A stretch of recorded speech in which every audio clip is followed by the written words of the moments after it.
ಇವಾಗ ಟ್ರೆಂಡಿಂಗಲ್ಲಿರೋ ಒಂದು food item ಅಂದರೆ ಅದು ಮಿಲ್ಕ್ ಪುಡ್ಡಿಂಗ್. ಇನ್ಸ್ಟಾಗ್ರಾಮಲ್ಲಿ ಇದ್ರ ಬಗ್ಗೆ ತುಂಬಾ ರೀಲ್ಸ್ ನೋಡ್ತಾ ಇರ್ತಿದ್ದೆ. ಸೊ ನಾನು ಏನಕ್ಕೆ ಮನೆಯಲ್ಲಿ ಟ್ರೈ ಮಾಡಬಾರ್ದು ಅಂತ ಈ ವಿಡಿಯೋನ ಮಾಡ್ತಾ ಇದ್ದೀನಿ. ಸ್ವಲ್ಪ ಯುನೀಕ್ ಆಗಿರಲಿ ಅಂತ ಮಿಲ್ಕ್ ಪುಡ್ಡಿಂಗ್ ಬದಲು ಹಾರ್ಲಿಕ್ಸ್ ಪುಡ್ಡಿಂಗ್ ಟ್ರೈ ಮಾಡ್ತಾ ಇದ್ದೀನಿ. ಹಾಗಾದರೆ ಬನ್ನಿ ವಿಡಿಯೋನ ಸ್ಟಾರ್ಟ್ ಮಾಡೋಣ. ಹಾಯ್ ಹಲೋ ನಮಸ್ಕಾರ, welcome back to Pepper Hub channel.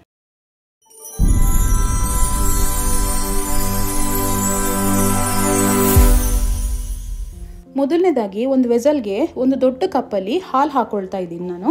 ನೀವು ಮನೆಯಲ್ಲಿ ಜಾಸ್ತಿ ಜನ ಇದ್ದರೆ ದೊಡ್ಡ ಕಪ್ಪಲ್ಲಿ ಒಂದು 2 ಕಪ್ಪಷ್ಟು ಹಾಲು ಹಾಕ್ಕೊಂಡ್ರೆ ಸಾಕಾಗುತ್ತೆ. ಇದು ಗಟ್ಟಿ ಹಾಲು, ಇದಕ್ಕೆ ನಾನು ನೀರು ಮಿಕ್ಸ್ ಮಾಡಿಲ್ಲ. ಅಂದರೆ ಮಿಲ್ಕ್ ಪುಡ್ಡಿಂಗ್ ಮಾಡೋದ್ರಿಂದ ತುಂಬ ದಪ್ಪ ಇದ್ದರೆ ಒಳ್ಳೆಯದು ಹಾಲು. ಇದಕ್ಕೆ ಒಂದು 5ರಿಂದ 6 ಸ್ಪೂನ್ ಆಗೋಷ್ಟು ಸಕ್ಕರೆನ ಆ್ಯಡ್ ಮಾಡ್ಕೊಳ್ತಾ ಇದ್ದೀನಿ.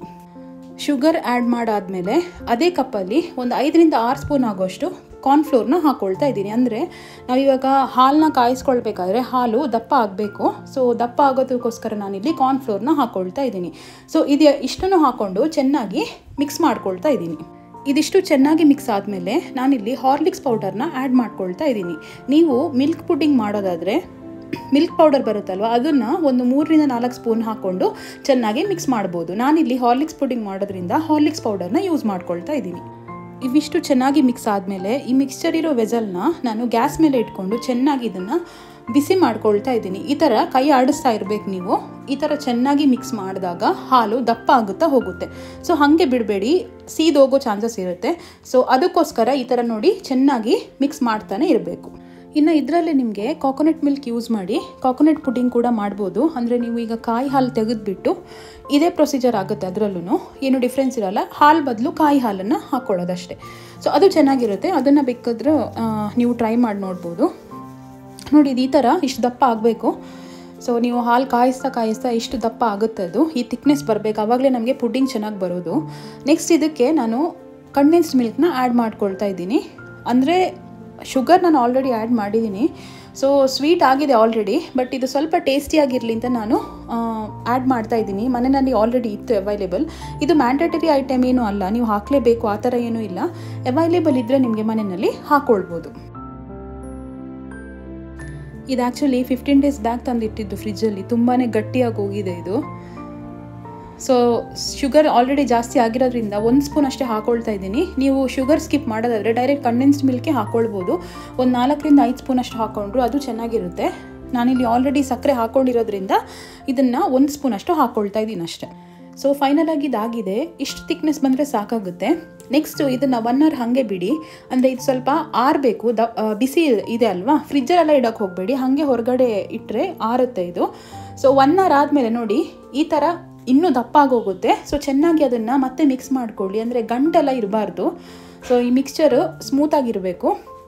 ನೆಕ್ಸ್ಟು ಇಲ್ಲಿ ಗ್ಲಾಸ್ ವೆಸಲ್ ತೊಗೊಂಡಿದ್ದೀನಿ. ಅದಕ್ಕೆ ಚೆನ್ನಾಗಿ ತುಪ್ಪ ಒರೆಸ್ಕೊಳ್ತಾ ಇದ್ದೀನಿ. ಅಂದರೆ ಆ ಮಿಕ್ಸ್ಚರ್ ಇರುತ್ತಲ್ವ, ಅದನ್ನು ಇದಕ್ಕೆ ಹಾಕ್ಕೊಳ್ಬೇಕು ನಾವು. ಸೊ ಅದು ವೆಸಲ್ಗೆ ಅಂಟ್ಕೊಳ್ಬಾರ್ದು ಅಂತ ಚೆನ್ನಾಗಿ ತುಪ್ಪ ಒರೆಸ್ತಾ ಇದ್ದೀನಿ. ಇದು ಒರೆಸಾದ್ಮೇಲೆ ನಾವೇನು ಮಿಕ್ಸ್ಚರ್ ಆರಿಸ್ಕೊಂಡು ಇಟ್ಟಿದ್ದೀವಿ ನೋಡಿ, ಅದನ್ನು ಇದಕ್ಕೆ ಹಾಕ್ಕೊಳ್ಬೇಕಾಗುತ್ತೆ.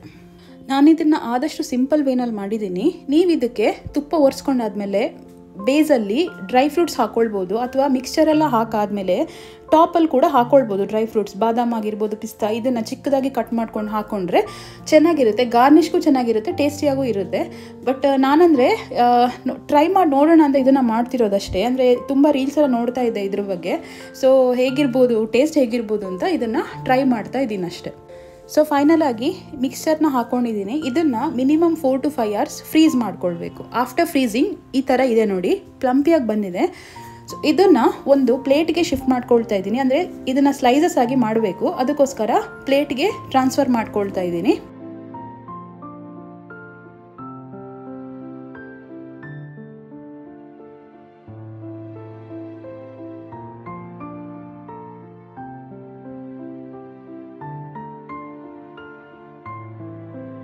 ಇದನ್ನು ಇನ್ನೂ ಕಟ್ ಮಾಡ್ಕೊಳ್ಳೋದಷ್ಟೇ. ನೆಕ್ಸ್ಟು ಈ ಕಟ್ ಮಾಡಾದ್ಮೇಲೆ ಒಂದೊಂದು ಪೀಸ್ ಬರುತ್ತಲ್ವ, ಅದನ್ನು ಮಿಲ್ಕ್ ಪೌಡ್ರಲ್ಲಿ, ಅಥವಾ ನಾನು ಹಾರ್ಲಿಕ್ಸ್ ಪುಡ್ಡಿಂಗ್ ಮಾಡಿರೋದ್ರಿಂದ ಹಾರ್ಲಿಕ್ಸ್ ಪೌಡ್ರಲ್ಲಿ ಸ್ವಲ್ಪ ಡಿಪ್ ಮಾಡ್ಕೊಳ್ಳೋದಷ್ಟೇ. ಡಿಪ್ ಮಾಡ್ಕೊಂಡು ತಿಂದರೆ ಸ್ವಲ್ಪ ಟೇಸ್ಟ್ ಚೆನ್ನಾಗಿರುತ್ತೆ ಅಂತ ಅಷ್ಟೇ, ಬೇರೇನೂ ಇಲ್ಲ. ಸೊ ನಾನಿಲ್ಲಿ ಹಾರ್ಲಿಕ್ಸ್ ಪೌಡರ್ನ ಡಿಪ್ ಮಾಡ್ಕೊಂಡಿಲ್ಲ, ಸ್ವಲ್ಪ ಮೇಲ್ಗಡೆ ಗಾರ್ನಿಷ್ಗೋಸ್ಕರ ಅಂತ ಹಾಕ್ಕೊಂಡಿದ್ದೀನಿ ಅಷ್ಟೇ. ಖಂಡಿತ ಟ್ರೈ ಮಾಡಿದ್ದು ಚೆನ್ನಾಗಿರುತ್ತೆ. ಒಂದ್ಸಲ ಆದರೂ ತಿನ್ಬೋದು. ಇನ್ಸ್ಟೆಂಟಾಗಿ ಕೂಡ ಮಾಡ್ಕೊಳ್ಬೋದು ಇದನ್ನು. ನೋಡಿ ಈ ಥರ ಪ್ಲಂಪಿಯಾಗಿ ಚೆನ್ನಾಗಿ ಬಂದಿದೆ ಇದು.